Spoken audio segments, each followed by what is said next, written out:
আল্লাহু আকবার,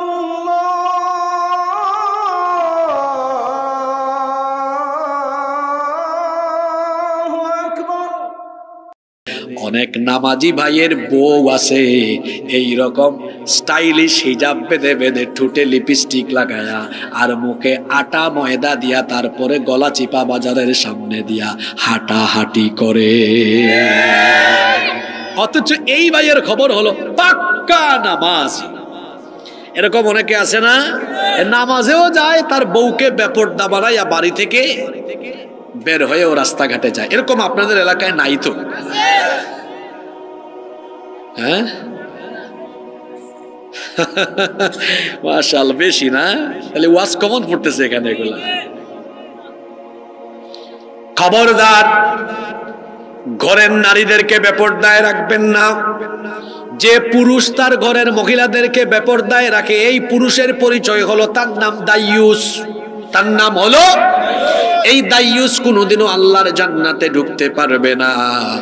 আল্লাহ তাআলা কোরআনে কারীমে নিষেধ করে দিয়েছেন, ও নারীরা, ওয়ালা তাবাররাজনা তাবাররুজাল জাহিলিয়াতিল উলা, জাহিলি যুগের নারীদের মতো ঘর থেকে বের হয়ও না। প্রশ্ন হলো, জাহিলি যুগের নারীরা ঘর থেকে কিভাবে বের হতো? তাফসীরের মধ্যে এসেছে, তারা তাদের বক্ষদেশ খোলা রেখে কিংবা তারা অন্যকে ফেলে রেখে ঘর থেকে বের হতো। বক্ষদেশ আবৃত করতো না, মাথা ঢাকতো না, নিকাব পরিধান করতো না। আজকে একবিংশ শতাব্দীতে আমরা দেখতে পাচ্ছি জাহেলি যুগের চিত্র পরিস্ফুটিত হচ্ছে। দেখা যায় অনেক মেয়েরা অন্যকে মাফলারের মতো বুকের উপর ফেলে রেখে কিংবা অনেকে অন্না ছাড়া বক্ষদেশ খোলা রেখে রাস্তাঘাটে অসভ্যের মতো হাঁটাহাঁটি করে। সৃষ্টিগতভাবে আল্লাহ নারীদেরকে আকর্ষণীয় বানিয়েছেন, আর বিপরীত লিঙ্গের প্রতি আকর্ষণ থাকবে, এটা সৃষ্টিগত। এই জন্য আল্লাহ নারীদেরকে বলেছেন, হে নারীরা, ঘর থেকে যখন বের হবে তখন তোমরা মাথার উপর থেকে এমন একটা চাদর ফেলে দাও যাতে করে তোমার বক্ষদেশ পর্যন্ত আবৃত হয়ে যায়। নিকাব পরিধান করে ঘর থেকে বের হও, বুরখা পরিধান করে ঘর থেকে বের হও। আমরা আমাদের নারীদেরকে পর্দায় রাখবো, বুরখা পরায়া ঘর থেকে বের করাবো। একজন নারী, সে পড়াশোনা করবে, চাকরি করতে পারবে, ব্যবসাও করতে পারবে, শুধু শর্ত হলো পর্দা মেনটেন করে করতে হবে। পর্দার বিধান এগুলো কি মোল্লাদের নাকি আল্লাহর? আরো জোরে বলেন, পর্দার বিধান কার? ঘরের নারীদেরকে যে পুরুষ বেপর্দা বানায়া ঘর থেকে বের করে, আমি এদেরকে বলি এরা রুচিহীন, ব্যক্তিত্বহীন পুরুষ, আর এরা হলো পুরুষ নামে কলঙ্ক। কেন এই কথা বললাম? নগদ ক্যাশ টাকা দিয়ে, মোহরানা দিয়ে বিয়ে করা তার বউ, আর তার বউকে নিয়ে জুমার দিনে বিয়ে খাইতে যায়। তার বউ এমন পাতলা শাড়ি পরিধান করেছে কিংবা শাড়ি পরিধান করে দেহের বিভিন্ন জায়গা খোলা রেখেছে, চেহারাটাও খোলা রেখেছে, বের হয়েছে, আর মানুষ তার বউকে দেখে বলে, ভাই ভাবি কিন্তু ফাটাফাটি। সে শোনার পরে বলে, থ্যাংক ইউ। এই বেহায়া, তোর বউয়ের ঠুট কেমন মানুষ দেখে, তোর বউয়ের গাল কেমন মানুষ দেখে, তোর বউয়ের চুল কেমন আর এক বেটা দেখে, তোর বউয়ের হাত কেমন আর এক বেটা দেখে, তোর খারাপ লাগে না? তুই আবার বলিস যে থ্যাংক ইউ। তুই তো পুরুষ না রে, তোর চিকিৎসা করানো উচিত, তোর পুরুষত্ব আছে কিনা তা দেখা দরকার। রুচিহীন, ব্যক্তিত্বহীন পুরুষ এগুলো। শুধু কি তাই? এই ওয়াজ চাচারা বুঝবেন না, এটা যুবকেরা বুঝবে। আগে ছিল ফুড ব্লগ, ট্রাভেল ব্লগ, এখন নতুন ফিতনা আরম্ভ হয়েছে, কাপল ব্লগ। কিরে যুবক ভাইয়েরা, ঠিক আছে? কাপল ব্লগ কি করে? হাজবেন্ড ওয়াইফ দুইজন সারাদিন কি খায়, কোথায় যায়, কোন জায়গায় ঘুরতে যায়, এগুলো তারা ভিডিও করে। তারপরে এগুলো ফেসবুকে, টিকটকে, ইউটিউবে আপলোড করে, আর চ্যানেলকে মনিটাইজ করে রেখেছে, সেখান থেকে কিছু ডলার কামাবে। যারা সামান্য কিছু ডলার কামানোর ধান্দায় নিজের বউকে এভাবে সোশ্যাল মিডিয়া বা ইউটিউবে জনগণের চোখের পণ্য বানিয়ে দিয়েছে, এরা তো পুরুষ নয়, এরা হলো পুরুষ নামের কলঙ্ক। এরকম আছে না নাই? খবরদার ঘরের নারীদের ব্যাপারে বেখবর হয়ে যাবেন না। একজন নারী বেপরদা হওয়ার পেছনে একটা ঘরের 4 শ্রেণীর পুরুষ দায়ী। কয় শ্রেণীর? দেখেন তো এই 4 শ্রেণীর বাইরে আমরা কেউ আছি কিনা। 1, তার বাবা। বাবা বেখেয়ালে থাকলে, অমনোযোগী থাকলে মেয়ে বেপরদা হতে পারে। 2, স্বামী। স্বামীর বেখেয়ালে, গুরুত্বহীনতার ফলে স্ত্রী বেপরদা হতে পারে। 3, বড় ভাই। সে বেখেয়ালে থাকলে তার বোন বেপরদা হতে পারে। 4, বড় ভাই। বড় ভাই যদি না, বড় ভাই তো বললাম। 4, বড় ছেলে।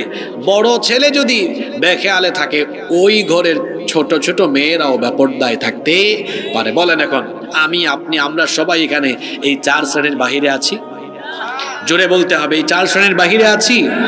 তা আমাদের ঘরের নারীদেরকে কি আমরা মানুষের চোখের সামনে ছেড়ে দিয়ে আমরা কি আমাদের ঘরের নারীদেরকে জনগণের পণ্য বানাবো নাকি? জোরে বলেন, আমরা কি আমাদের ঘরের নারীদেরকে জনগণের পণ্য বানাবো? আমরা আমাদের ঘরের নারীদেরকে পর্দায় রাখবো। রাজি আছেন তো? আল্লাহর নবী বলেছেন, এটি তিরমিজি শরীফের হাদিস। হাদিসের বর্ণনাকারী সাহাবী হচ্ছেন আনাস ইবনে মালিক রাদিয়াল্লাহু আনহু। তিনি বলছেন, আল্লাহর রাসূল বলেছেন, ইয়াতি আলান নাসি জামান আস-সাবিরু ফীহিম আলা দীনিহি কাল কাবিদি আলাল জামর। আল্লাহর নবী বলেছেন, খুব শীঘ্রই মানুষের উপরে এমন এক যুগের অবতারণা ঘটবে যেই সময়ে দিনের উপরে টিকে থাকা অত্যন্ত কষ্টসাধ্য দুরূহ ব্যাপার হয়ে দাঁড়াবে। কারণ অন্ধকার রাতের মতো ফিতনা চতুর্দিকে ছড়িয়ে পড়বে। মানুষ চতুর্মুখী ফিতনা দ্বারা আচ্ছন্ন হয়ে যাবে, যার কারণে দেখা যাবে অবস্থা এমন হবে, ইউসবিহুর রাজুলু মুমিনান ওয়া ইউমসি কাফিরা। সকালবেলা একজন মানুষ মুমিন থাকলেও বিকেলবেলা সন্ধ্যাবেলা কাফের হয়ে যাবে। সন্ধ্যাবেলা মুমিন থাকলে সকালবেলা কাফের হয়ে যাবে। আল্লাহর নবী বলেছেন, হাতের মধ্যে আগুন রাখা যেমন কঠিন, জ্বলন্ত কয়লায় দাঁড়িয়ে থাকা যতটা কঠিন হবে, শেষ জামানায় ইমানের উপর টিকে থেকে ইমান বাঁচানো তার চাইতে আরো বেশি কঠিন হয়ে যাবে। আজকে সেই জামানায় চলে এসেছি আমরা। ইমানের উপর টিকে থাকা, ইমানকে বাঁচিয়ে রাখা, এটা অত্যন্ত চ্যালেঞ্জের ব্যাপার। হাঁটতে, বসতে, চলতে, ফিরতে। আজকে ফিতনা আর ফিতনা। বাড়িতে ঘুমিয়েছেন রাতের বেলা, ওই ঘুমাতে ঘুমাতে ইমান চলে যেতে পারে। কারণ আপনি তো ঘুমিয়েছেন আর বেডরুমে টিভি একটা ঝুলিয়ে রেখেছেন। এই টিভিতে যেমন ভালো অনুষ্ঠান আছে, খারাপ অনুষ্ঠানও আছে। এগুলো দেখছে, ওয়াইফাই লাগিয়েছে, আর সেখানে যত সব অশ্লীল ভিডিও দেখছে। শুয়ে শুয়ে যুবকের ইমান চলে যাচ্ছে, শুয়ে শুয়ে ইমান চলে যাচ্ছে। বর্তমানে চরিত্র বিধ্বংসী সবচাইতে আকর্ষণীয় উপাদানের নাম হলো এই মোবাইল ফোন। রাতের বেলা হাতে নিয়েছে, নিয়ে মোবাইলের অপব্যবহার শুরু করেছে। এখানে গুগল শরীফে, ইউটিউব শরীফে গিয়ে যত আজেবাজে জিনিস আছে সব সার্চ করে দেখে দেখে রাতের বেলা নিজের যৌবনকে নষ্ট করে দিয়ে জিরার সাগরে হাবুডুবু খেয়ে ইমান হারা হয়ে তার ঘরের মধ্যে পড়ে আছে। আছে না নাই? ঘুমালেও ইমান চলে যাওয়ার সম্ভাবনা আছে। ঘর থেকে বের হয়েছে। এই যুগটা এত ফিতনার যুগ, আপনি ঘর থেকে বের হবেন, যারা ঢাকা শহরে আছেন দেখবেন নগ্ন, অর্ধনগ্ন বিভিন্ন ধরনের বিলবোর্ড, সাইনবোর্ডে অশ্লীল বিজ্ঞাপন। পত্রিকা হাতে নিয়েছেন, সেখানেও নগ্ন, অর্ধনগ্ন অশ্লীল ছবি। আপনি ঘর থেকে বের হয়ে নিজের চক্ষুকেও নিয়ন্ত্রণ করা এই যুগে একটা বড় চ্যালেঞ্জের ব্যাপার হয়ে দাঁড়িয়েছে। এই যুগে ইমান বাঁচানো এটা বড় কঠিন কাজ হয়ে গিয়েছে। ব্যবসা করছেন, ওখানেও ইমান বাঁচানো কঠিন হয়ে গিয়েছে। কারণ এক গ্রুপ তো আছে চাঁদাবাজিতে ব্যস্ত, প্রতিটা দোকান থেকে চাঁদা উঠাচ্ছে। তারপরে দেখা যাচ্ছে ব্যবসার মধ্যে 2 নম্বরই করে করে ইমান হারা হয়ে যাচ্ছে। শেষ জামানার কিছু ফিতনার কথা আমি আজকে আপনাদের সামনে তুলে ধরবো, যেই ফিতনাগুলো বর্তমানে আমাদের চোখের সামনে পরিদৃশ্যমান। এই ফিতনা থেকে নিজেদেরকে বাঁচিয়ে রাখা এটা আমাদের ইমানি দায়িত্ব। দেখি এই সংক্ষিপ্ত সময়ে আমরা কয়টি ফিতনা নিয়ে কথা বলতে পারি। নাম্বার 1, আমরা শুরু করছি। কিয়ামতের আগে শেষ জামানায় মসজিদের ভেতরে ফিতনা দেখা দিবে। এখন আপনারা আমাকে বলেন, মসজিদ কি ইবাদতের জায়গা না ফিতনার জায়গা? আচ্ছা, আওয়াজ কি শোনা যায় ক্লিয়ার? তাহলে আপনারা একটু রেসপন্স করবেন। নবীজি বলছেন কিয়ামতের আগে শেষ জামানায় মসজিদে ফিতনা দেখা দিবে। বলেন তো দেখি, মসজিদ কি ফিতনার জায়গা না ইবাদতের জায়গা? কিন্তু আখেরি জামানায় মসজিদের ভেতরে ফিতনা দেখা দিবে। মানুষ মসজিদ নিয়ে পারস্পরিক বড়াই এবং গর্ব করা আরম্ভ করবে। আল্লাহ নবী বলেছেন লা তাকুমুস সাআহ হাত্তা ইয়াতাবাহান নাসু ফিল মাসাজিদ। আল্লাহ নবী বলেছেন ততদিন পর্যন্ত কিয়ামত হবে না যতদিন না মানুষ মসজিদ নিয়ে পরস্পরের সাথে গর্ব না করে, বড়াই না করে। অর্থাৎ শেষ জামানায় মানুষ মসজিদ নিয়ে বড়াই করবে, মসজিদ নিয়ে গর্ব করবে। তাকিয়ে দেখুন আমার সমাজের দিকে, এক এলাকার মানুষ আজকে আরেক এলাকার মানুষের সাথে মসজিদ নিয়ে বড়াই করে। কেউ যদি মসজিদ নির্মাণ করে 1 কোটি টাকায়, তো আরেক গ্রুপ মসজিদ বানায় বলে আমরা 2 কোটি টাকা দিয়ে মসজিদ বানিয়েছি। মসজিদ নিয়ে প্রতিযোগিতা চলছে, বড়াই চলছে। আপনারা বলতে পারেন হুজুর মসজিদকে সুন্দর করা এটা কি খারাপ কাজ নাকি? মোটেও খারাপ কাজ নয়। মসজিদ সুন্দর করা এটা অবশ্যই ভালো কাজ। কিন্তু আল্লাহ নবী বলেছেন ইয়াতি আলান নাসি জামান, খুব শীঘ্রই মানুষের উপরে এমন এক জামানার অবতারণা ঘটবে লা ইয়াবকা মিনাল ইসলামি ইল্লা ইসমুহু, ইসলাম শুধু নামে থাকবে, ইসলামের কোনো বৈশিষ্ট্য, ইসলামের কোনো আমল সমাজে থাকবে না। ওয়ালা ইয়াবকা মিনাল কুরআনি ইল্লা রাসমুহু, কোরআন শুধু কোরআনের পাতায় থাকবে, কোরআনের কোনো আমল সমাজে থাকবে না। মাসাজিদুহুম আমিরাহ, মসজিদগুলো চাকচিক্যময় হয়ে যাবে। মসজিদগুলো দেখলে বড় চাকচিক্যময় আর সুন্দর দেখাবে। ওয়াহিয়া খারাবুম মিনাল হুদা, কিন্তু প্রকৃত অর্থে মসজিদগুলো হেদায়াত শূন্য হয়ে যাবে। আজকে আমাদের মসজিদগুলো সুন্দর হয়েছে, কিন্তু ব্যবস্থাপনা থেকে নিয়ে শুরু করে মসজিদের ভেতরের সবকিছু আজকে অসুন্দর হয়ে গিয়েছে। কেমনে অসুন্দর হয়ে গিয়েছে শুনেন। আল্লাহ নবী বলেছেন ইন্না মিন আলামাতিস সাআহ, নিশ্চয়ই কিয়ামতের একটা আলামত হলো উলুউন আহলুল ফিসক ফিল মাসাজিদ, মসজিদগুলোর ভেতরে পাপাচারীদের, ফাসিকদের গলার আওয়াজ বড় হয়ে যাবে। আল্লাহ নবীর হাদিস আপনি আপনার সমাজের মসজিদের দিকে মিলায়া দেখেন, মসজিদ হয়েছে কোটি কোটি টাকার মসজিদের ভেতরে ইমাম সাহেবের গলার আওয়াজের চাইতে সুদখোর, ঘুষখোর, হারামখোর সভাপতি সেক্রেটারির গলার আওয়াজ ইমামের গলার আওয়াজের চাইতে বড়। আমাদের মসজিদগুলো হয়েছে সুন্দর, ভাই কুতকুত কুতকুত কুতকুত বন্ধ করে দেন, একটু ফ্রেশ আওয়াজ দেন। সাউন্ড কোয়ালিটি খুব সুবিধা না, একটু কয়েক মিনিট কথা বলবো, নাড়াচাড়া করেন না। মনোযোগ আছে তো আপনাদের? মসজিদ হবে সুন্দর কিন্তু ব্যবস্থাপনা হবে অসুন্দর। আজ আপনি দেখেন আমার সমাজের মসজিদগুলোর দিকে তাকিয়ে বেশিরভাগ মসজিদের পরিচালনা কমিটিতে যারা আছে, বেশিরভাগ জায়গায় দেখবেন হয় এরা সুদখোর, ঘুষখোর, হারামখোর, চাঁদাবাজ, টেন্ডারবাজ। কারণ আমরা আমাদের মসজিদের কমিটিতে যখন সভাপতি, সেক্রেটারি, ক্যাশিয়ার বানাই, তাকওয়ার পরহেজগারিতা দেখে বানাই না। আমাদের জন্য কোয়ালিটি আমরা যেটা দেখি সেটা হলো কার এলাকায় টাকা বেশি, কার ক্ষমতা বেশি, কে কোন দলের প্রভাবশালী নেতা, কার টাকা বেশি, কার বংশ বড়, কার টাকা বেশি, পয়সা বেশি, এগুলো দেখে আমরা মসজিদ কমিটিতে আমরা তাদেরকে দায়িত্ব দেই। অথচ আল্লাহ তাআলা বলেছেন মসজিদের ব্যবস্থাপনায় থাকবে তারা সবচাইতে তাকওয়াবান আর পরহেজগার মানুষ হলো যারা। আমাদের মসজিদগুলোতে কি পরহেজগাররা আছে? নাই। ওখানে বেশিরভাগ জায়গায় দেখবেন চোর, বাটপার, ডাকাত, দুর্নীতিবাজ, টেন্ডারবাজ, হারামখোর। এরা মসজিদের কমিটিতে আছে বলে ওই মসজিদের মিম্বর থেকে হকের আওয়াজ উচ্চারিত হয় না। আর যারা ইমাম সাহেব আছেন, চোর বাটপারদের ভয়ে যারা কথা বলতে পারেন না, আমি বিনয়ের সাথে বলবো আপনি ইমামতির চাকরি ছাড়েন। কে বলছে আপনাকে ইমামতি করতে?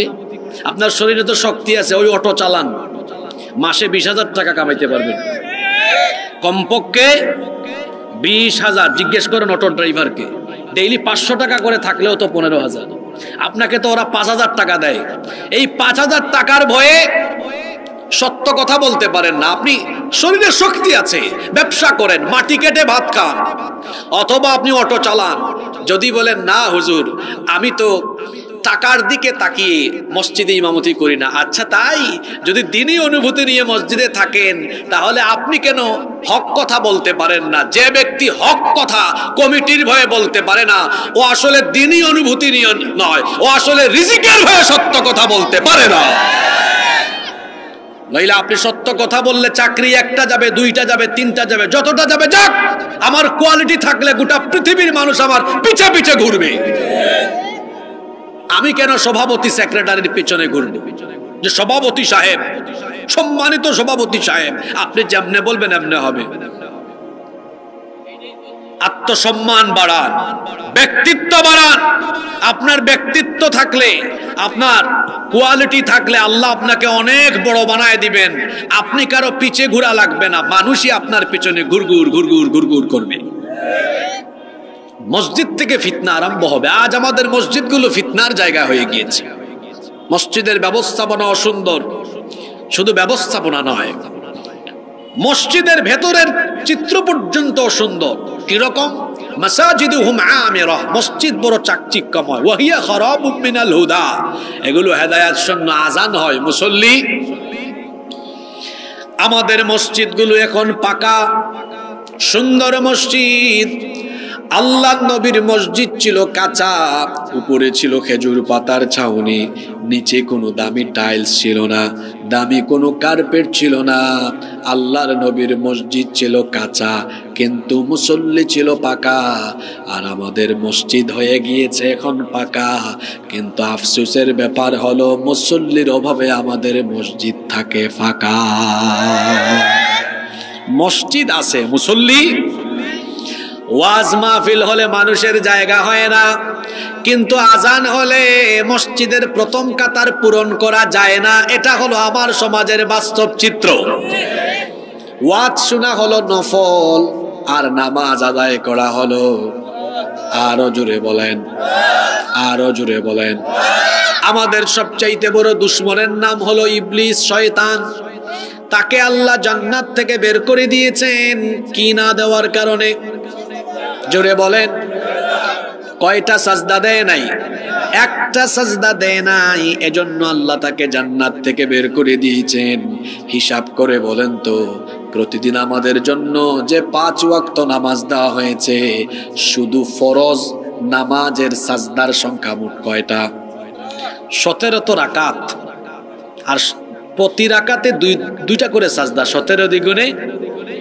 ইবলিস একটা দেয় নাই, একটা না দিয়া জান্নাত থেকে আউট। আর আমরা ডেইলি 34টা দেই না, তারপর জান্নাতে যাওয়ার আশা করে বসে আছি। জান্নাত আপনার নানার বাড়ি তো, জান্নাত আপনার নানার বাড়ি তো। একটা সাজদা না দেওয়ার কারণে আল্লাহ তাকে জান্নাত থেকে আউট করে দিয়েছেন। সে যখন জান্নাত থেকে বের হয়েছে, তখন সে ওয়াদা করেছে যে আদমকে সাজদা না দেওয়ার কারণে তুমি আমাকে জান্নাত থেকে বের করে দিয়েছো।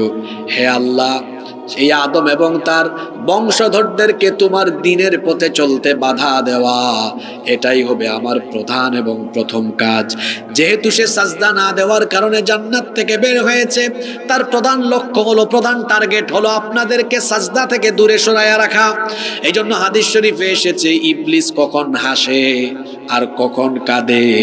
আল্লাহ নবী বলেছেন, যখন কোনো ব্যক্তি আল্লাহ তাআলাকে সাজদা দেয়, সাজদা দেওয়ার এই দৃশ্য ইবলিস যখন দেখে, ইয়াতাজালা শাইতানু ফায়াবকি ওয়া ইয়াকুল, এই ব্যক্তির সাজদা দেখে ইবলিস তার কাছ থেকে দূরে চলে যায়। ফায়াবকি, অতঃপর এই সাজদার দৃশ্য দেখে কাঁদে, কান্না করে, ওয়া ইয়াকুল, এবং বলতে থাকে, উমির ইবনু আদম বিসসুজুদ, আদম সন্তানকে সাজদা দেওয়ার আদেশ দেওয়া হয়েছে।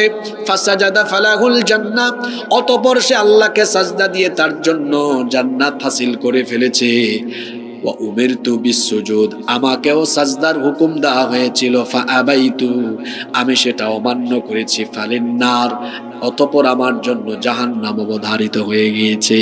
এই হাদিস আমাদেরকে যে বার্তা দিচ্ছে তা হলো এই, মানুষ যখন সাজদা দেয়, সাজদার দৃশ্য দেখলে ইবলিস কাঁদে। ইবলিস কান্না করে, আর আমরা যখন সাজদা দেই না, নামাজে যাই না, আমাদেরকে দেখে ইবলিস তখন হাসে। কথা বুঝে থাকলে বলেন তো, আমরা নামাজে গেলে শয়তান হাসে না কাঁদে? আরো জোরে বলেন, হাসে না কাঁদে? আর আমরা নামাজে না গেলে শয়তান? মাশাআল্লাহ, খুব ভালো মনোযোগী আছেন আপনারা। নাও টেক ইউর ডিসিশন। এখন আপনারা সিদ্ধান্ত নিয়ে যান, আপনারা কি ডেইলি আজানের টাইম হলে নামাজের সময় ইবলিসকে হাসাবেন না কাঁদাবেন? যারা চুপচাপ আছে, কথা বলে না, তারা কি শয়তান থেকে খেলাফত নিয়ে বসে আছে নাকি? তা আওয়াজ বের হয় না কেন মুখ দিয়ে? এটা তালা লেগে গেল কেন? নামাজের টাইমে ইবলিসকে আমরা হাসাবো না কাঁদাবো? পুরুষ মানুষের মতো কথা বলেন, হাসাবো না কাঁদাবো? আর জোরে, হাসাবো না কাঁদাবো? নামাজ ছাইরা দিয়া তাহলে নামাজ আদায় করবেন তো? হাত উঠলো না কাদের? মাশাআল্লাহ, হাত নামান। আল্লাহ সবাইকে কবুল করে। শুধু কি নামাজে যাব নাকি নামাজের হক আদায় করব? কিভাবে? খুশু খুদু এর সাথে নামাজ আদায় করব, জামাতে পড়ব ইনশাআল্লাহ।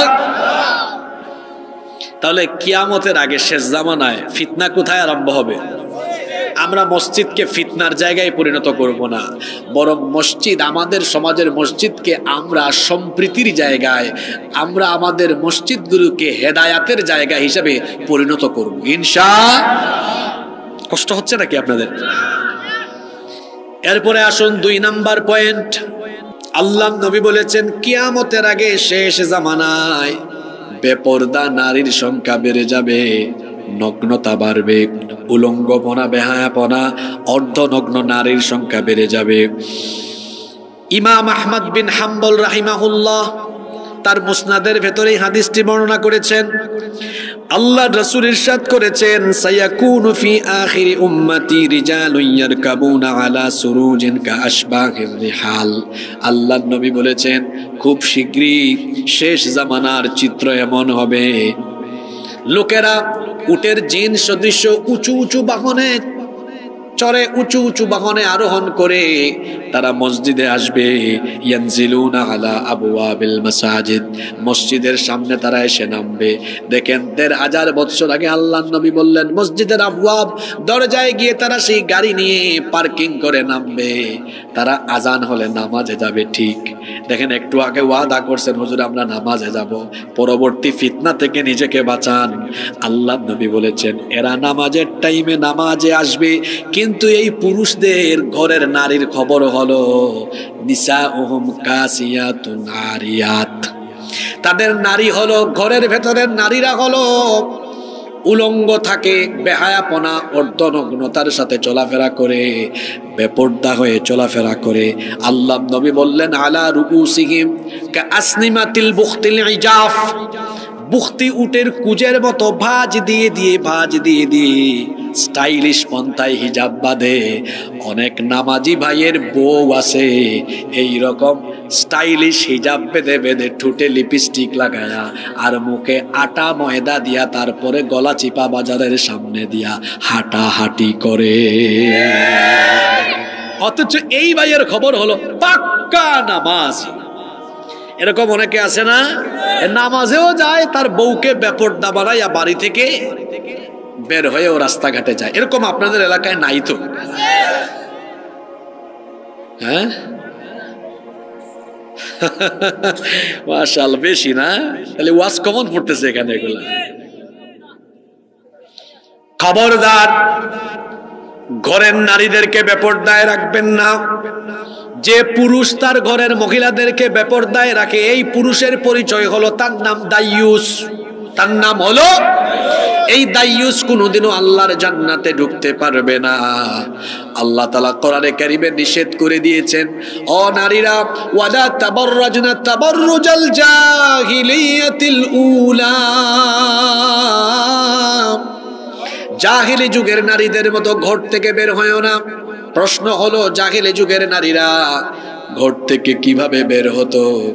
তাফসীরের মধ্যে এসেছে, তারা তাদের বক্ষদেশ খোলা রেখে কিংবা তারা অন্যকে ফেলে রেখে ঘর থেকে বের হতো বক্ষদেশ আবৃত করতো না, মাথা ঢাকতো না, নিকাব পরিধান করতো না। আজকে একবিংশ শতাব্দীতে আমরা দেখতে পাচ্ছি জাহেলি যুগের চিত্র পরিস্ফুটিত হচ্ছে। দেখা যায় অনেক মেয়েরা অন্যকে মাফলারের মতো বুকের উপর ফেলে রেখে, কিংবা অনেকে অন্না ছাড়া বক্ষদেশ খোলা রেখে রাস্তাঘাটে অসভ্যের মতো হাঁটাহাঁটি করে। সৃষ্টিগতভাবে আল্লাহ নারীদেরকে আকর্ষণীয় বানিয়েছেন, আর বিপরীত লিঙ্গের প্রতি আকর্ষণ থাকবে, এটা সৃষ্টিগত। এই জন্য আল্লাহ নারীদেরকে বলেছেন, হে নারীরা, ঘর থেকে যখন বের হবে তখন তোমরা মাথার উপর থেকে এমন একটা চাদর ফেলে দাও যাতে করে তোমার বক্ষদেশ পর্যন্ত আবৃত হয়ে যায়। নিকাব পরিধান করে ঘর থেকে বের হও, বুরখা পরিধান করে ঘর থেকে বের হও। আমরা আমাদের নারীদেরকে পর্দায় রাখবো, বুরখা পরায়া ঘর থেকে বের করাবো। একজন নারী সে পড়াশোনা করবে, চাকরি করতে পারবে, ব্যবসাও করতে পারবে, শুধু শর্ত হলো পর্দা মেনটেন করে করতে হবে। পর্দার বিধান এগুলো কি মোল্লাদের নাকি আল্লাহর? আরো জোরে বলেন, পর্দার বিধান কার? ঘরের নারীদেরকে যে পুরুষ বেপর্দা বানায়া ঘর থেকে বের করে, আমি এদেরকে বলি এরা রুচিহীন, ব্যক্তিত্বহীন পুরুষ, আর এরা হলো পুরুষ নামে কলঙ্ক। কেন এই কথা বললাম? নগদ ক্যাশ টাকা দিয়ে, মোহরানা দিয়ে বিয়ে করা তার বউ, আর তার বউকে নিয়ে জুমার দিনে বিয়ে খাইতে যায়।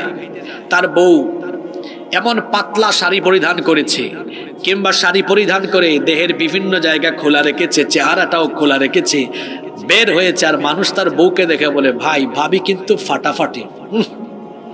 সে শোনার পরে বলে, থ্যাংক ইউ। এই বেহায়া, তোর বউয়ের ঠুট কেমন মানুষ দেখে, তোর বউয়ের গাল কেমন মানুষ দেখে, তোর বউয়ের চুল কেমন আরেক বেটা দেখে, তোর বউয়ের হাত কেমন আরেক বেটা দেখে, তোর খারাপ লাগে না? তুই আবার বলিস যে থ্যাংক ইউ। তুই তো পুরুষ না রে, তোর চিকিৎসা করানো উচিত, তোর পুরুষত্ব আছে কিনা তা দেখা দরকার।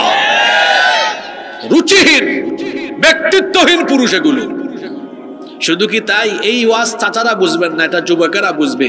আগে ছিল ফুড ব্লগ, ট্রাভেল ব্লগ, এখন নতুন ফিতনা আরম্ভ হয়েছে, কাপল ব্লগ। কিরে যুবক ভাইয়েরা, ঠিক আছে? কাপল ব্লগ কি করে? হাজবেন্ড ওয়াইফ দুইজন সারাদিন কি খায়, কোথায় যায়, কোন জায়গায় ঘুরতে যায়, এগুলো তারা ভিডিও করে।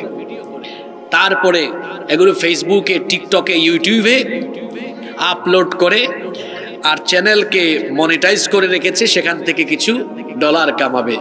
যারা সামান্য কিছু ডলার কামানোর দান্দায় নিজের বউকে এভাবে সোশ্যাল মিডিয়া বা ইউটিউবে জনগণের চোখের পণ্য বানিয়ে দিয়েছে, এরা তো পুরুষ নয়, এরা হলো পুরুষ নামের কলঙ্ক। এরকম আছে না নাই? খবরদার, ঘরের নারীদের ব্যাপারে বেখবর হয়ে যাবেন না। একজন নারী বেপরদা হওয়ার পেছনে একটা ঘরের 4 শ্রেণীর পুরুষ দায়ী। কয় শ্রেণীর?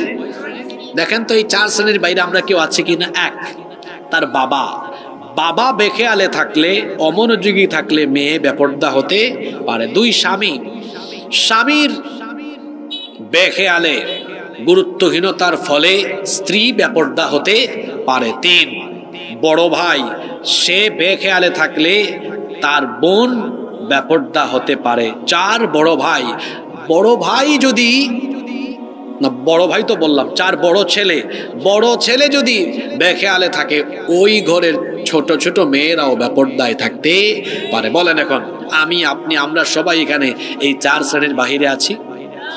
জোরে বলতে হবে, এই 4 শ্রেণীর বাহিরে আছি? তা আমাদের ঘরের নারীদেরকে কি আমরা মানুষের চোখের সামনে ছেড়ে দিয়ে আমরা কি আমাদের ঘরের নারীদেরকে জনগণের পণ্য বানাবো নাকি? জোরে বলেন, আমরা কি আমাদের ঘরের নারীদেরকে জনগণের পণ্য বানাবো? আমরা আমাদের ঘরের নারীদেরকে পর্দায় রাখবো। রাজি আছেন তো? কষ্ট হচ্ছে মনে হয় আপনাদের। এরপরে আসুন, শেষ জামানার 3 নম্বর আর একটা ফিতনা।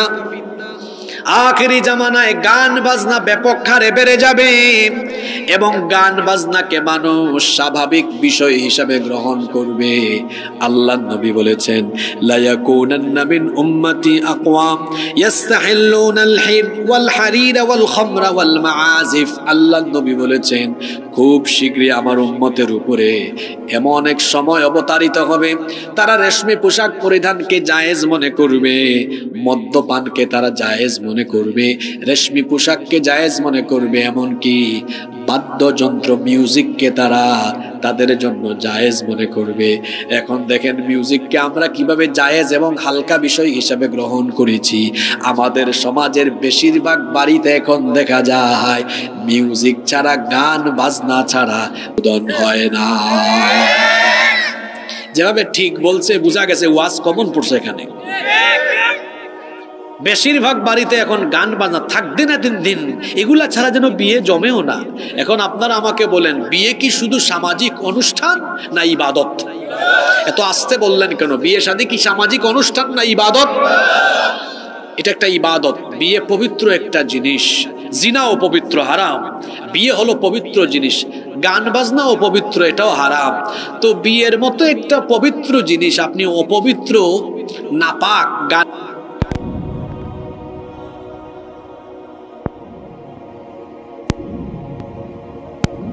গান বাজনা বাজাইয়া বিয়ে শাদী করে এই দম্পতির ঘরে তাদের দাম্পত্য জীবনের ফলাফল হিসাবে, প্রোডাকশন হিসাবে যে সন্তানাদি আসবে, এগুলাও ঝাঁকানাকা মার্কা হবে। এখানে অবিবাহিত মিসকিনরা আছে না, যারা বিয়ে শাদী করে নাই? মিসকিন মানে অসহায় বলছি, নিঃস্ব আর কি, এখনো তার কেউ নাই, ব্যাচেলর এখনো। তোমাদেরকে বলছি ভাই, বিয়ে শাদী শয়তানি তরিকায় করবা না, বিয়ে শাদী হবে নবীর সুন্নতি তরিকায়। আমাদের এই গলাচিপা, এই হোসেনপুরের প্রতিটা বাড়িতে বিয়ে শাদী হবে আলেম উলামাদেরকে ডেকে আল্লাহর নবীর সুন্নতি তরিকায়। কোনো গান বাজনা দিয়ে বিয়ে শাদী হবে না। রাজি আছেন? শীতকাল এসেছে, অনেক জায়গায় কনসার্ট হয়, অনেক কলেজের মাঠে, স্কুলের মাঠে। আমার আগে মৌলানা সাইদুর রহমান হুজুর অনেক সুন্দর কথা বলেছেন যুবকদেরকে নিয়ে। এই যুবকরা হচ্ছে ইসলামের মূল সম্পদ, ইসলামের মূল শক্তি, ইসলামের মেরুদণ্ড। মেরুদণ্ড এতে কোনো সমস্যা হলে, মেরুদণ্ডে সমস্যা হলে যেমন সোজা হয়ে দাঁড়ানো যায় না, ইসলামের মেরুদণ্ড যুবকরা পথভ্রষ্ট হয়ে গেলে ইসলাম আর মুসলিম উম্মাহ মাথা উঁচু করে দাঁড়াতে পারে। আমার যুবক ভাইদেরকে বলবো, অশ্লীল গান বাজনা, গায়ক গায়িকা, নায়ক নায়িকা, এগুলো আমাদের আদর্শ নয়। আমাদের আদর্শ হলেন মুহাম্মাদুর রাসূলুল্লাহ সাল্লাল্লাহু আলাইহি ওয়াসাল্লাম। এজন্য শয়তানের আড্ডাখানে আমরা যাব না। কোরআন হাদিস যেখানে আমরা আছি, আলেম উলামা যেখানে আমরা আছি, এই নাপাক গান বাজনা এগুলো শুনলে মানুষের অন্তরে নিফাকি বাড়ে। আল্লাহর রাসূলের হাদিস শুনেন, আল্লাহর নবী বলেছেন, আল গিনা ইয়ামবুতুন নিফাকু ফিল কলবি কামা ইয়ামবুতুল মাউজ যারা। এই যে এখন সামনে বুড়ো ক্ষেতের টাইম আসতেছে না? আপনাদের এলাকায় কি বুড়ো ক্ষেত হয় নাকি? বুড়ো ক্ষেতের সময় দেখবেন কৃষক যখন সেচ দেন, মাঠে সেচ দিলে যেমন ফসলের উৎপাদন বাড়ে, আল্লাহর নবী বলেছেন অশ্লীল গান বাজনা এর মাধ্যমে মানুষের অন্তরের নিফাক বাড়ে। এই জন্য আমার কলিজার টুকরা যুবক ভাইদেরকে বলবো, গান বাজনার দিকে আমরা যাব না। যদি আমাদের শুনতে মন চায় আল্লাহর কালামের তিলাওয়াত শুনবো। ইউটিউবে গিয়ে একটু কোরআন তেলাওয়াত শুনে দেখেন, কোরআন তেলাওয়াত শুনলেই কলিজাকে যিনি ঠান্ডা করে দেন তিনি কে? আর সঙ্গীত শুনতে মন চাইলে আমার দেশে সাইমুম আছে, কলরব আছে। এই সাইমুম কলরবের শিল্পীরা যে সুন্দর করে গজল গায়, দেখা যায় যে প্রতিটা সঙ্গীত শুনলে মৃত্যু নিয়ে সঙ্গীত আছে, পরকাল নিয়ে আছে, আল্লাহ তাআলাকে নিয়ে আছে, নবীর শানে আছে, মা বাবাকে নিয়ে এত সুন্দর সুন্দর গজল তারা গায়। এগুলা শুনলে দিল নরম হয়, অন্তরটা শীতল হয়, ঠান্ডা হয়, আর শুনলে পরে ঈমান আরো বাড়ে। আছে না এরকম? আল্লাহর নামে যে গান গাওয়া হয় সেই গান সুন্দর কম না বেশি? তোমার নামে যদি গান গাওয়া হয় গান সুন্দর হয়, তোমার নামে যদি গান গাওয়া হয় গান সুন্দর হয়, তোমার সৃষ্টি পানে যদি চাওয়া হয় চোখ সুন্দর সুন্দর হয়, তোমার নামে যদি গান গাওয়া হয়, গান সুন্দর হয়। কার নামে? আল্লাহর নামের গান যেমন সুন্দর, আল্লাহর বানানো এই দুনিয়া যেমন সুন্দর, আল্লাহ তেমন। দুনিয়া সুন্দর, মানুষ সুন্দর, আসমান সুন্দর, জমিন সুন্দর, সুন্দরে সুন্দরে পাল্লা, জানি না কত সুন্দর তুমি আল্লাহ, জানি না কত সুন্দর তুমি আল্লাহ। সুবহানাল্লাহ। আল্লাহর শানে গান শোনেন, নবীর শানে গান গান। ত্রিভুবনের প্রিয় মুহাম্মদ এলো রে দুনিয়ায়, রে সাগর। খারাপ লাগে না ভালো লাগে? আর ওরা কি গায়, ওরা কি গায়? এইসব গান বাজনা দিয়ে যুবকদেরকে তারা শুধু চরিত্রহীন লম্পট বানাতে চায়। এদের সাথে আমাদের কোনো সম্পর্ক। যুবক ভাইয়েরা ওয়াদাবদ্ধ হতে হবে, এই থাকদিন না দিন দিন এই নাচ গান বাজনা এগুলোর সাথে আমাদের কোনো সম্পর্ক থাকবে না। রাজি আছেন? আর বাবারা আপনারাও, আপনাদের ঘরে ছেলে মেয়েদের বিয়ে শাদী হবে, কোনো প্রকার গান বাজনা হবে না। সবাই রাজি আছেন তো? কয়টা ফিতনার কথা বললাম? মসজিদের ফিতনা, নারীর ফিতনা, গান বাজনার ফিতনা, যেগুলা বলতেছি এগুলা সমাজে নাই তো। এবার আসেন 4 নাম্বার।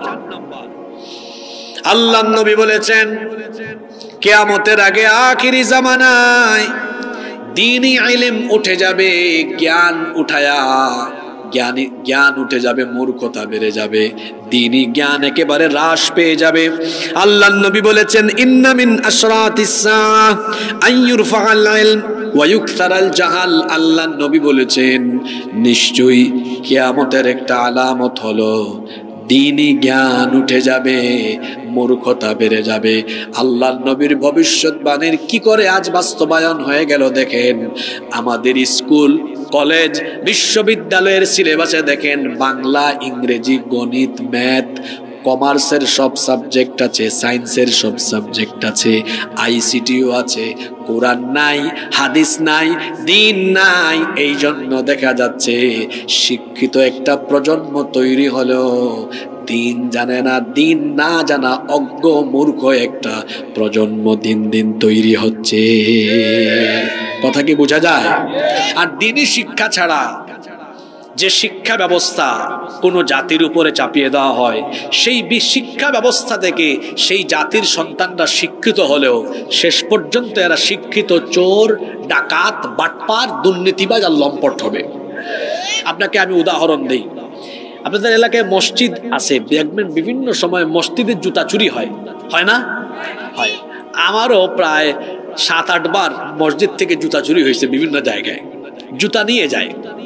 তো মসজিদে যেই ব্যক্তি জুতা চুরি করে তাকেও আমরা চোর বলি। আর সচিবালয়ে বসে, তারপরে সরকারের বিভিন্ন গুরুত্বপূর্ণ দায়িত্বে বসে যারা চুরি করে তাদেরকেও তো আমরা চোর বলি। কিন্তু আপনারা বলেন তো, দুই চোরের লেভেল, ক্যাটাগরি কি সমান নাকি? একটা শিক্ষিত চোর আর একটা অশিক্ষিত চোর। আপনারা বলেন তো এই জাতির জন্য, দেশের জন্য অশিক্ষিত জুতাচোর বেশি বিপজ্জনক না শিক্ষিত চোর বেশি বিপজ্জনক? হ্যাঁ, শিক্ষিত চোর বিপজ্জনক। কেন? কেন? আচ্ছা দেখেন, ও এত চুরি করে কেন? ওর একাডেমিক ট্রান্সক্রিপ্ট, ওর সারা জীবনের একাডেমিক খবর নিয়ে দেখেন। অত সব পড়েছে, বাংলা পড়েছে, ইংরেজি পড়েছে, গণিত পড়েছে, ইতিহাস, অর্থনীতি, বিজ্ঞান, আইসিটি সব পড়েছে। তার সিলেবাসে কুরআন নাই, হাদিস নাই, ইসলাম নাই। কি বোঝা গেল? দ্বীনহীন শিক্ষা ব্যবস্থা এই জাতির উপরে চাপিয়ে দেওয়ার কারণে এই দ্বীনহীন শিক্ষা ব্যবস্থা এই জাতির সন্তানদেরকে শিক্ষিত বানিয়ে রাষ্ট্রের গুরুত্বপূর্ণ চেয়ারে বসালেও এদের মধ্যে দ্বীনি অনুভূতি না থাকার কারণে এরা নৈতিক মূল্যবোধ সম্পন্ন হতে পারেনি। যার কারণে সে শিক্ষিত হয়েও শিক্ষিত চোর হয়, শিক্ষিত ডাকাত হয়, শিক্ষিত দুর্নীতিবাজ হয়।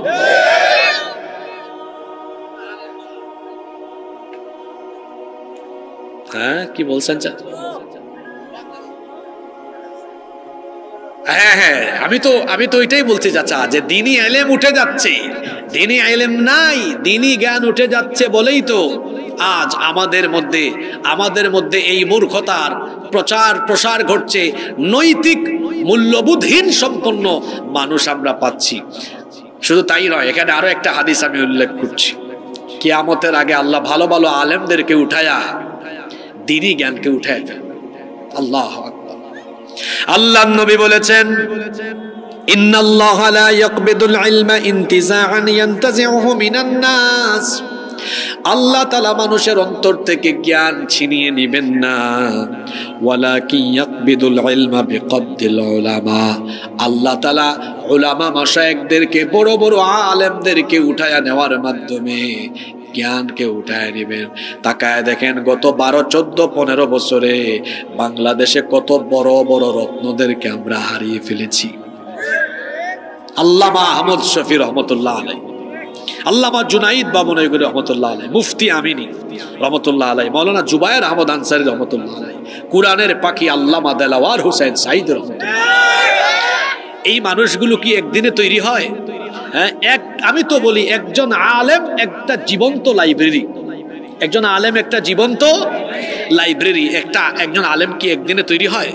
20 বছর 25 বছর লেখাপড়া করে তারপরে ওর চর্চার মধ্যে থাকে। এই যে আমরা যারা এখনো কথা বলি, আমরা এখনো চর্চার ভেতরে থাকি, এখনো পড়াশোনাই আছি। একজন আলেম সারা জীবন ছাত্রই থাকে, তালেব থাকে। এই যে একজন আলেম, আচ্ছা আল্লামা সাঈদী, আল্লামা জুনাইদ বাবনগরী, মুফতি আমিনী, আল্লামা আহমদ শফি, যে নামগুলো বললাম, আপনারা বলেন তো এই ধরনের মানুষ কি আজকে দুনিয়া থেকে বিদায় নিলে আরেকজন এইরকম আগামীকাল কি আরেকজন তৈরি হয়ে যাবে? জোরে বলেন, তৈরি হয়ে যাবে না। একজন আলেম একটা জীবন্ত লাইব্রেরি, একজন আলেম একটা বিরাট শিক্ষা প্রতিষ্ঠান। একজন আলেম যখন হাঁটেন, আমি বলি একজন আলেম হাঁটতেছে না, একটা জীবন্ত লাইব্রেরি, একটা জীবন্ত বিশ্ববিদ্যালয় হাঁটছে। সুবহানাল্লাহ। এজন্য তো বলা হয় মাউতুল আলিমি মাউতুল আলম। একজন আলেমের মৃত্যু মানে একটা জগতের মৃত্যু। আল্লাহ রসুল বলেছেন কিয়ামতের আগে বড় বড় আলেমদেরকে আল্লাহ মৃত্যু দিয়ে বড় বড় আলেমদেরকে উঠায় নেবেন। এভাবে জ্ঞান উঠে যাবে আর দেখা যাবে মূর্খতা বেড়ে যাবে। তখন মানুষ কি করবে? ইত্তাখাদান নাসু রুউসান জুহালা। মানুষ তখন মূর্খদেরকে জ্ঞানী বানায় ফেলবে, আলেম বানায় ফেলবে এবং এদের কাছে গিয়ে বিভিন্ন বিষয়ে জানতে চাইবে। আজকে তো আমার সমাজে এটা চলতেছে, মাদ্রাসার প্রিন্সিপাল, ভাইস প্রিন্সিপাল, মুফাসসির, মুহাদ্দিস, মুফতি সাহেবদেরকে রেখে আমরা ঢাকা থেকে 26 ইঞ্চি, 36 ইঞ্চি, 38 ইঞ্চি ওই ঢাকা শহরে মুয়াজ্জিনি করে ঢাকা শহরে ইমামতি করে, কিন্তু পাশের আমরা মুহতামিম সাহেব, প্রিন্সিপাল সাহেব, বড় বড় আলেমদেরকে রেখে আমরা এদেরকে এনে বক্তার চেয়ারে বসাইয়া আর মুফতি সাহেবদেরকে পাশে বসাইয়া রাখি। এ যেন রসুলের ভবিষ্যৎবাণীর বাস্তবায়ন আমার সমাজে হতে চলেছে। আমরা আলেমও চিনি না, জাহেলও আজকে চিনি না। এটার পিছনে দায়ী কারা? আপনারা। আলেম আর বক্তা এক জিনিস নয়। আলেমদেরকে চিনুন, জানুন, আলেমদের সাথে থাকুন, আলেমদের সাথে থাকুন। এখন মানুষ সুরের এই যে মাহফিলগুলোকে এখন মানুষ কি করছে, দেখা যায় মাহফিলে কার সুর বেশি সুন্দর, কার আওয়াজ কত ভালো, এইটা বিবেচনায় তারপরে মাহফিলে বক্তা বানায়া তাকে মাইকের সামনে তুলে দিবি। অথচ পাশেই কিন্তু বড় মাদ্রাসার বড় হুজুর আছেন, উনাকে ভালো লাগে না, লাগে ওই সুরওয়ালা, কণ্ঠওয়ালা, আওয়াজওয়ালা। তারপরে আসলে কি বলবে? হুজুর ওই গজলটা একটু গান তো, হুজুর একটু আজান দেন। অনেক জায়গায় এটা বলে, হুজুর একটু আজান দেন।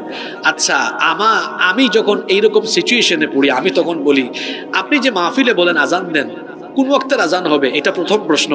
দ্বিতীয় প্রশ্ন হলো, আমার মনে হচ্ছে আজানের প্রতি আপনার আলাদা একটা প্রেম আছে, ভালোবাসা আছে, তো ভালো কথা। আমার প্রশ্ন হলো, আজানের প্রতি যদি আপনার এত ভালোবাসাই থাকে, প্রতিদিন ফজরের নামাজের আধা ঘন্টা আগে ঘুম থেকে উঠে কান পেতে থাকবেন, আজানটা শুনবো আর মসজিদে যাব। ওই জায়গায় নাই গো। আইসা মাহফিলে বক্তাকে বলবে হুজুর আজান দেন, একটা গজল গান। মাহফিল কি আজান দেওয়া আর এখানে কি গজল গাওয়ার জায়গা? মাহফিল তো হচ্ছে কোরআন সুন্নাহর আলোকে মানুষকে হেদায়েতের দিকে আহ্বান করার একটা দাওয়াতি পবিত্র প্ল্যাটফর্ম। এই পবিত্র প্ল্যাটফর্মের পবিত্রতা রক্ষার জন্য আমাদের সকলের সচেতনতা অত্যন্ত জরুরি। আল্লাহ আমাদেরকে কথাগুলো বুঝবার তৌফিক দান করেন। আলেম উলামা থাকবেন যেখানে, আমরা আছি সেখানে। হয় আপনি একজন আলেম হন, নইলে আলেমের ছাত্র হন, নইলে একজন আলেমের সুহবতে থাকেন। একজন আলেমের সুহবতে থাকলে অনেক কিছু শেখা যায়। আচ্ছা, আমার দিকে তাকান। এই বাজারে যদি একটা আতরের দোকান থাকে, কিসের দোকান? আতরের দোকানে ঢুকে যদি আপনি কোনো আতর নাও কিনেন, আতর না কিনেও বের হলে দেখবেন আপনার শরীরে আতরের গন্ধ হয়ে গেছে। কি বলেন, হয় না? আর কোন রুমে বিড়ি খুররা বিড়ি খাইতেছে, আপনি ঢুকবেন, বিড়ি না খাইলেও বাইরে হলে দেখবেন বিড়ির গন্ধ হয়ে গেছে। কি বুঝলেন? ভালোর সাথে থাকলে ভালো, খারাপের সাথে থাকলে খারাপ। আপনি আলেমদের সাথে থাকবেন, যদি ইলম হাসিল করতে নাও পারেন, আলেমুল আমাদের ব্যবহারের প্রভাব আপনার উপর পড়বে, যার কারণে আপনার আখলাকও সুন্দর হয়ে যেতে পারে। ঠিক না বেঠিক? এজন্য আমরা আলেমদের সাথে থাকবো। রাজি আছেন তো? কষ্ট হচ্ছে নাকি আপনাদের? তারপরে আসুন নাম্বার 5, আরেকটি ফিতনার কথা আপনাদেরকে আমি শোনায় যাই। আল্লাহর রাসূল কি বলছেন শুনেন। আল্লাহর নবী বলছেন, কিয়ামতের আগে শেষ জামানায় জিনা বেবিচার বেড়ে যাবে। কি বেড়ে যাবে? জিনা বেবিচার। আজকে তো জিনা বেবিচার আমার সমাজে মহামারীর আকার ধারণ করেছে। এই বাড়ির ছেলে ওই বাড়ির মেয়েকে নিয়ে পালায় চলে গেছে। বিবাহ বহির্ভূত হারাম রিলেশন বেড়ে যাচ্ছে। আমার যুবক তরুণ ভাইদেরকে আমি অনুরোধ করে যাব, বিবাহের আগে সকল প্রকার হারাম রিলেশন থেকে নিজেকে হেফাজত করতে হবে। আল্লাহ নবী বলেছেন, ইয়া শাবাব আল ইসলাম, হে ইসলামের যুবকেরা, গদ্দু আবসারুকুম, তোমাদের চক্ষুকে তোমরা হেফাজত করো। আল্লাহ নবী চোখের হেফাজতের কথা কেন বললেন? আল্লামা ইমাম কুরতুবী রহমতুল্লাহ আলাইহির একটা কথা আমার মনে পড়ে গেল। আল্লামা ইমাম কুরতুবী রহমতুল্লাহ আলাইহি বলেছেন, চক্ষু হলো হৃদয়ের আয়না। চক্ষু হলো হৃদয়ের আয়না। মানুষ চোখে দেখার পরে তারপরে হৃদয় দিয়ে সেটা ধারণ করে, চিন্তা ভাবনা করে, তারপরে অ্যাকশনে নামে। এজন্য আল্লাহ নবী বলেছেন, দরজা বন্ধ করে দাও, চক্ষুটাকে নিম্নগামী করে রাখো। যদি কোনো যুবক তার চোখের হেফাজত করতে পারে, তাহলে জিনা বেবিচার থেকে সে অনেকাংশেই বেঁচে থাকতে পারবে। এই জন্য আল্লাহ কোরআনে কারিমে সূরা নূরে নারী পুরুষকে একই রকমের আদেশ দিয়েছেন, কুল্লিল মুমিনিনা ইয়াগুদ্দু মিন আবসারিহিম, পুরুষদেরকে বলেছেন, আর নারীদেরকে বলেছেন ওয়াকুল্লিল মুমিনাতি ইয়াগুদুনা মিন আবসারিহিন্না। আল্লাহ নারী পুরুষকে একই রকমের হুকুম দিয়েছেন, পর পুরুষ আর পর নারী থেকে তোমরা তোমাদের চক্ষুকে নিম্নগামী করে রাখো। আল্লাহ নবীও বললেন, ইয়া শাবাব আল ইসলাম গদ্দু আবসারুকুম ওয়াহফাজু ফুরুজাকুম, তোমরা তোমাদের চক্ষুকে নিম্নগামী করো, হেফাজত করো, আর লজ্জাস্থানকে হেফাজত করো। অবৈধ পন্থায় অন্যায়ভাবে তোমরা জিনা বেবিচার করো না। ওয়ালা তাকরাবুজ জিনা, জিনার ধারে কাছেও যেও না, কারণ এটা হচ্ছে অন্যায় এবং হারাম কাজ। যে যুবক জিনা বেবিচার থেকে নিজেকে বাঁচাতে পারবে, সেই যুবকের ব্যাপারে সুসংবাদ দিয়েছেন আমাদের প্রিয় নবী মুহাম্মদুর রাসূলুল্লাহ। আমরা বলি সাল্লাল্লাহু আলাইহি ওয়াসাল্লাম। আল্লাহর নবী বলেছেন, মাইয়াদমাল্লি মা বাইনা লাহইহি ওয়া রিজলাইহি আদমানু লাহুল জান্নাহ, যেই ব্যক্তি তার দু চোয়ালের মধ্যবর্তী জায়গা অর্থাৎ জিহবা আর দু উরুর মধ্যবর্তী জায়গা অর্থাৎ লজ্জাস্থানের হেফাজত করবে, অর্থাৎ যারা চরিত্রকে ঠিক রাখার জন্য, চরিত্র ভালো রাখার জন্য জিম্মাদারি গ্রহণ করবে, কিয়ামতের দিন আমি নবী নিজে তার জন্য জান্নাতের জিম্মাদার হয়ে যাব। আমার যুবক ভাইয়েরা, নবীজি আমাদের জন্য জান্নাতের জিম্মাদার হবেন। আমরা চাই কি চাই না? তাহলে আমরা আমাদের চরিত্র হেফাজত করবো, পারবো তো ইনশাল্লাহ। আর বাবাজান আব্বাজানদেরকে বলে যায়, আপনারা বিয়ে শাদীটা সহজ করে দেন। এই পোলাপানগুলা উপযুক্ত বয়সে বিয়ে করতে পারে না বলেই এরা অবৈধ পন্থায় চলে গিয়ে হারাম রিলেশনে যুক্ত হয়। বিবাহ সহজ করেন, লক্ষ লক্ষ টাকা মোহর আনে। দেখছেন ঠিকের আওয়াজ শুনছেন না? এরা বিবাহের জন্য ক্ষুধার্ত। হাসার কোনো কারণ নাই, ছেলেগুলা ভালো, ওরা বিয়ে করতে চায়, জিনা করতে তো ভালো। তো এটা আপনি বিবাহকে সহজ করে দেন, মোহরানা কমায় দেন। আর যুবকদেরকে বলি, কোন মেয়ের বাপের কাছে বিয়ের প্রস্তাব দিলে আগে জিজ্ঞেস করে, কি কয় লাখ টাকার মালিক, বাড়ি আছে, গাড়ি আছে, আপনারা বলেন তো আমাদের কমন সেন্স কি বলে 23, 24, 25 বছরের ছেলের কি বাড়ি গাড়ি হয়? যুবক ভাইরা আপনাদেরকে বলছে, আপনারা পাল্টা প্রশ্ন করবেন, চাচা কিছু মনে করেন না, আমার বয়সে আপনার কত সম্পদ ছিল? দেখি চাচা কি জবাব দেয়। 24-25 বছর বয়সে যার কাছে সন্তান এই কি বলে সম্পদ আছে, ও আকাইম্যা ও বাদাইম্যা, এটা ওর না, ও তার বাপ থেকে পেয়েছে।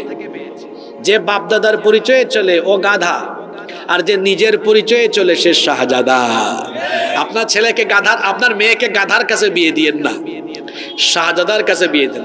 25-26 বছর ছেলে এ মোটামুটি উপার্জন করতে পারে, হালাল পথে চলতে পারে, নামাজ আছে, দাড়ি টাড়ি আছে, দিন মানে নবীর সুন্নত মানে চলে, তার কাছে বিয়ে দিয়ে দেন। আপনার মেয়ে আজীবন তার কাছে সুখে শান্তিতে থাকবে ইনশাআল্লাহ। নবীজি তো বলেছেন বিবাহের ক্ষেত্রে কি করবা, ফাযফার বিদাতিদ দ্বীন তারিবাতি ইয়াদাক।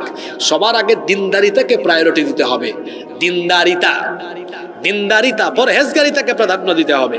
আর সুন্দর টাইলস থেকে সুন্দর বাড়ি দেখে মেয়ে বিয়ে দিচ্ছেন, ছেলের নামাজ নাই, দাড়ি নাই, কিছুই নাই, ও দিন মানে না, হারামখোর টাইলসওয়ালা ঘরের ভেতরে, আপনার মেয়ের কপাল পুড়ে ছারখার হয়ে যাবে। তাহলে বাবাজানদেরকে বললাম, মেয়ে বিয়ে দিবেন ছেলেদের চরিত্র দেখে।